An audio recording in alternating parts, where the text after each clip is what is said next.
Hello guys, എല്ലാവർക്കും പുതിയൊരു വീഡിയോയിലേക്ക് സ്വാഗതം. അപ്പോൾ നമ്മളിന്ന് വന്നിരിക്കുന്നത് കോഴിക്കോട് ഒരു ചെറിയ ട്രാവലിംഗ് വ്ളോഗായിട്ടാണ്. നമ്മുടെ മിനി വ്ളോഗാണ്. അപ്പോൾ അങ്ങനെ നമ്മൾ കോഴിക്കോട് എത്തിയിട്ടുണ്ട്. ഇവിടെ ഇഷ്ടംപോലെ സാധനങ്ങളുണ്ട്. ലോക്ക്, പേഴ്സ്, അതുപോലെ ബെൽറ്റ്, കൂടുതലുണ്ട് പേഴ്സും ബെൽറ്റൊക്കെയാണ് ഗൈസ്. പിന്നെ അതേപോലെ സ്റ്റേഷനറി ഐറ്റംസ്, ഇലക്ട്രോണിക് കട. ഇവിടെയൊക്കെ നമുക്ക് ചീപ്പസ്റ്റ് റേറ്റിൽ നമ്മുടെ വാങ്ങേണ്ട സാധനങ്ങൾ വാങ്ങാൻ പറ്റും. പിന്നെ വിൻറ്റേജ് വാച്ച്, അതുപോലെ തന്നെ ഡ്രസ്സ്, പാത്രങ്ങൾ, ഇതൊക്കെ നമുക്ക് വില കുറവിൽ കിട്ടുന്നതായിരിക്കും. ചെരുപ്പിനൊക്കെ 50-100 രൂപയുള്ളൂ ഗൈസ്. 30 രൂപയ്ക്ക് ചെരുപ്പ് ഒക്കെ നമുക്ക് കിട്ടുന്നതായിരിക്കും. ഇത് സൺഡേ മാർക്കറ്റാണ്, SM സ്ട്രീറ്റ് ആണിത്.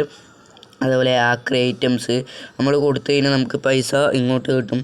അതുപോലെ ബാഗ്, പിന്നെ നമുക്ക് പാൻറ്റും അതേപോലെ ഷർട്ട്, ചെരുപ്പൊക്കെയാണ് അവിടെ കൂടുതലും കൊടുക്കുന്നത്. അപ്പോൾ പാർട്ട് 2 കാണുമെങ്കിൽ എല്ലാവരും സബ്സ്ക്രൈബ് ചെയ്യുക.